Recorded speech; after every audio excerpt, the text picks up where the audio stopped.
You are not going to believe this story. You're not going to believe this story.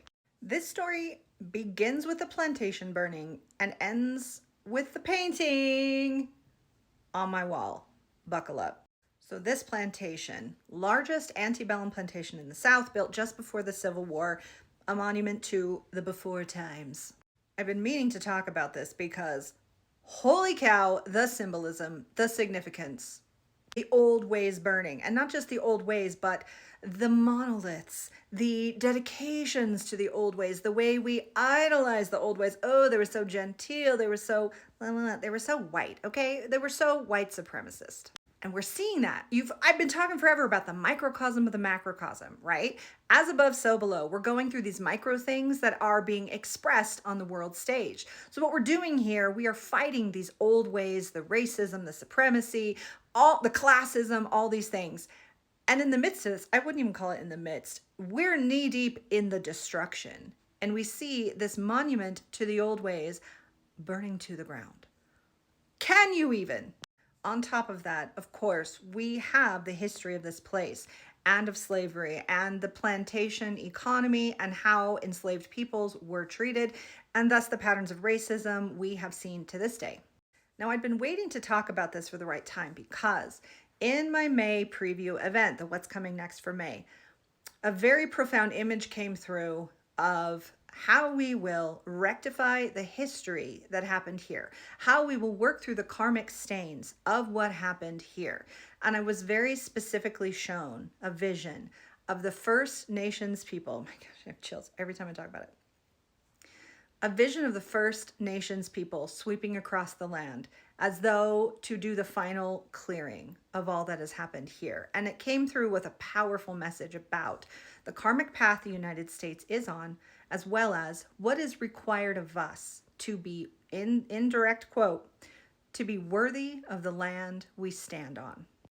Now, I've been meaning to do a video combining that prophecy with the plantation because it's so perfect.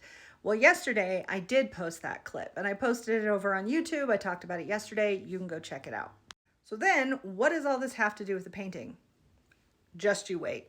So a week or so ago, I posted a video where I channeled live for the first time on TikTok. I channeled live and I channeled the energy of the divine feminine with a very powerful message that came through. And I was sitting in front of that painting. In fact, let's go. I was sitting in front of this painting, and that was by design. This painting I bought years ago and chose it as the emblem of the divine feminine, to be the divine presence in my workspace where I do my healing sessions and my private space. So many people in the comments of that channeling video asked about this painting and were drawn in, hypnotized, as I was when I brought her home. Now, I bought this at a random home decor store. I don't even know. I don't know the original artist. I don't know the name of the painting. I don't know who it is. I've tried in vain to figure it out. But because so many of you brought it up again, I finally looked it up again with a new reverse image search.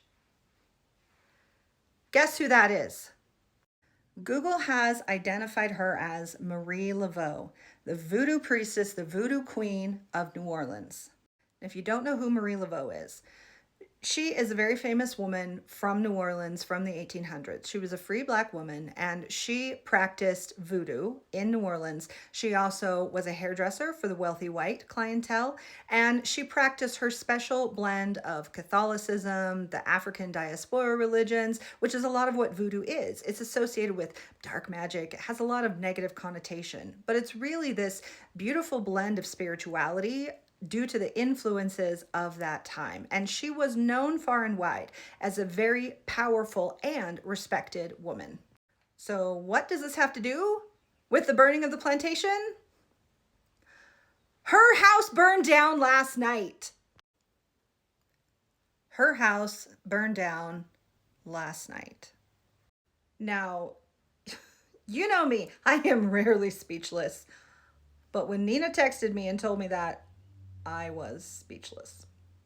Okay, I had to move away because seeing her in this was throwing me way off.